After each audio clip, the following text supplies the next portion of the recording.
Assalamualaikum warahmatullahi wabarakatuh. Halo teman-teman, kami dari kelompok 11, mata kuliah Teknologi dan Industri Daging, Fakultas Peternakan Universitas Mataram. Tahukah kamu, sebelum daging sampai di meja makan kita, ada proses panjang dan terstruktur yang dilalui. Proses ini tidak hanya memastikan kualitas daging tetap terjaga, tapi juga menjamin kebersihan, keamanan, dan kepatuhan terhadap syariat.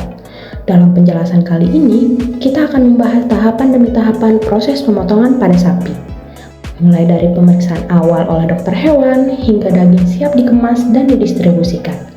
Yuk kita simak bagaimana setiap tahap dilakukan dengan cermat dan bertanggung jawab. Yang pertama, pemeriksaan awal. Sebelum dipotong, sapi harus diperiksa terlebih dahulu oleh dokter hewan. Untuk memastikan kesehatannya, sapi yang sehat dan layak akan melanjutkan ke proses berikutnya. Yang kedua, istirahat dan puasa. Sapi diistirahatkan dan dipuasakan selama beberapa waktu. Ini bertujuan untuk menenangkan sapi dan mengosongkan saluran pencernaannya. Ketiga, penggantungan dan penanganan. Sapi ditangani dengan hati-hati dan digantung untuk memudahkan proses penyembelihan. Keempat, penyembelihan.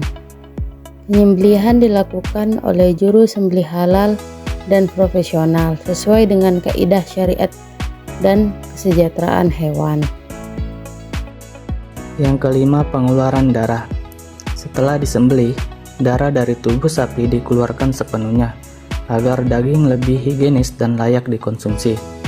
Yang keenam, pengulitan dan pemotongan kepala dan kaki. Kulit sapi dikuliti, lalu kepala dan kaki dipotong untuk dipisahkan dari tubuh utama. Tahap selanjutnya yaitu pengeluaran jeroan.